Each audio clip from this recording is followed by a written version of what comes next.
ओम नमो भगवते वासुदेवाय। हर हर महादेव। स्वागत है आप सभी का एक बार फिर हमारे चैनल पर। आज के इस वीडियो में हम आपको सुनाएंगे सावन मास के महात्म के 13वें अध्याय की कथा। सावन मास के महात्म की कथाओं की श्रृंखला में अभी तक अगर आपने 12 अध्याय नहीं सुने हैं तो चैनल पर 12 अध्यायों की कथा भी सुन सकते हैं, और आगे के अध्यायों की कथा सुनने के लिए, सभी प्रकार की व्रत कथाएं सुनने के लिए, व्रत से जुड़ी जानकारियां प्राप्त करने के लिए चैनल को सब्सक्राइब करके बेल आइकन पर क्लिक कर लीजिए। और आज की ये कथा अच्छी लगे तो लाइक अवश्य कीजिए, क्योंकि आपके लाइक से ही हमें ये पता चलता है कि आपको हमारा वीडियो पसंद आया।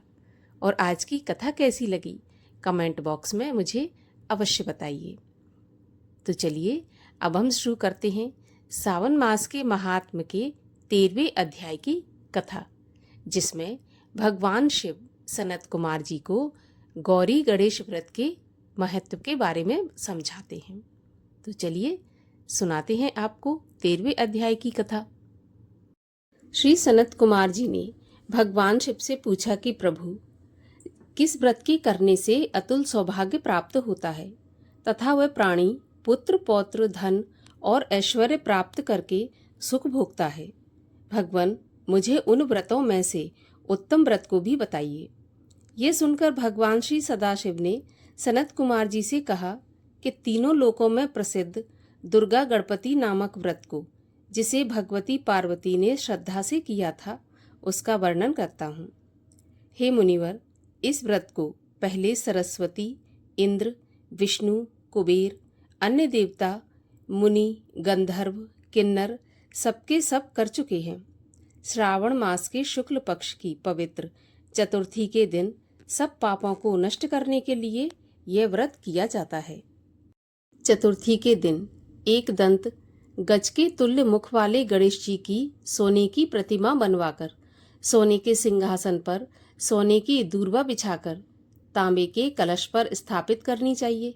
लाल वस्त्र बिछाकर सर्वोभद्र मंडल का निर्माण कर उस पर कलश स्थापना करना चाहिए।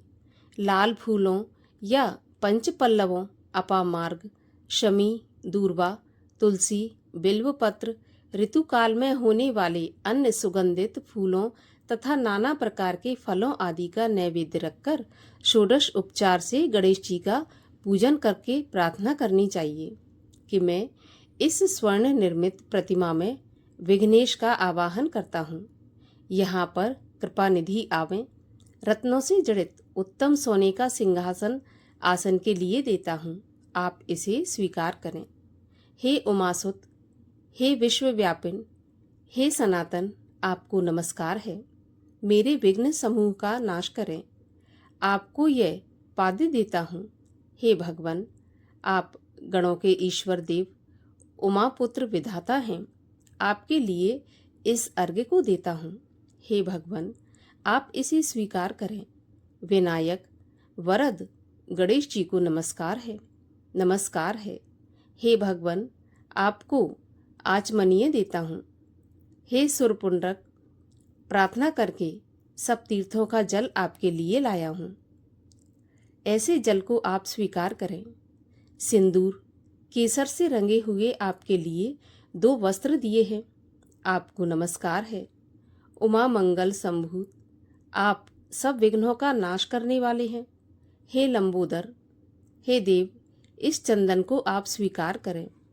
हे सुरश्रेष्ठ, लाल चंदन चर्चित इन अक्षतों को मैंने भक्ति से चढ़ाया है। सुरश्रेष्ठ, इसे आप स्वीकार करें। चंपक, केतकी, जपा फूलों से मैं गौरी व्रत की पूजा करता हूँ। मुझ पर प्रसन्न होइए। लोकों के अनुग्रह के लिए तथा दानवों के वध के लिए एक दंत यह आपका पतवार है। हे भगवान, प्रसन्नता पूर्वक इस धूप को आप स्वीकार करें। सर्व ज्योति प्रकाशक, सर्व सिद्धि देने वाले आप महादेव के पुत्र हैं। इस दीपक को मैं आपके लिए देता हूँ, आपको नमस्कार है। हे गणांतवा, इस वैदिक मंत्र से लड्डू आदि का चतुर्विध अन्नों को और खीर लड्डू आदि कपूर तथा इलायची युक्त पान आदर से मुख में रखने के लिए दे रहा हूँ। अतः आप मुझे शांति दें। हे गणेश्वर, हे गणाध्यक्ष, हे गजानन, गौरीपुत्र, मेरा व्रत आपके प्रसाद से परिपूर्ण हो। इस प्रकार अपने वैभव के विस्तार हेतु विघ्नेश की पूजा करके सामग्री सहित आचार्य एवं गणाध्यक्ष से यह प्रार्थना करें, हे भगवान, हे ब्रह्म गणराज, इसे आप दक्षिणा सहित स्वीकार करें। आपकी कृपा से मेरा यह व्रत पूर्ण हो। जो मनुष्य 5 वर्ष तक यह व्रत करके उद्यापन करता है, वह इस लोक में अपने सब मनचाहे पदार्थों को प्राप्त करके अंत में शंकर जी के लोक को प्राप्त करता है। यदि इस व्रत को 3 वर्ष तक करे तो सब सिद्धियों को प्राप्त कर लेता है और अंत में उसको शंकर जी के लोक की प्राप्ति होती है। इस उत्तम व्रत को जो प्राणी उद्यापन के बिना करता है, यथा विधि पूरा वर्ष व्रत करने पर भी सब ना करने के समान अर्थात निष्फल हो जाता है। उद्यापन के दिन तिलों द्वारा स्नान करना चाहिए। फिर गणेश की 1 पल, आधा पल या चौथाई फल सोने की प्रतिमा बनाकर उसको पंचगव्य से स्नान कराना चाहिए। इसके बाद दूर्वा अर्पित करनी चाहिए। मनुष्य को चाहिए कि इस मंत्र द्वारा उनका पूजन करें। हे गणाधीश, उमापुत्र, अघनाशन, आपको नमस्कार है। हे विनायक, हे सर्वसिद्धि प्रदायक, हे हेमवक्त्र, हे मूषक वाहन, हे कुमार गुरु, आपको नमस्कार है। इन सभी नामों से अलग अलग पूजा करनी चाहिए। पहले दिन अधिवासन करना चाहिए और दूसरे दिन प्रातःकाल हवन करना चाहिए। ग्रह होम कर दूर्वा तथा लड्डू से प्रधान होम करना चाहिए। दूब तथा लड्डू के प्रधान होम के पश्चात पूर्णाहुति करके आचार्य आदि ब्राह्मणों का अर्चन करें। अपनी शक्ति के अनुसार अधिक दूध देने वाली गाय बछड़े सहित दान करें। हे सनत कुमार, ऐसा व्रत करने से मनुष्य सभी कामनाओं को पूर्ण कर लेता है। शंकर भगवान ने सनत कुमार जी से कहा, वत्स, मैं अपने प्रिय पुत्र के व्रत करने वाले पर प्रसन्न होकर उसे भूमि के सभी सुखों को प्रदान करता हूँ। अंत में उसकी सद्गति भी करता हूँ। जैसे कि शाखा प्रशाखाओं द्वारा दूर्वा वृद्धि को प्राप्त होती है, वैसे ही पुत्र पौत्र आदि संतति की वृद्धि होती है।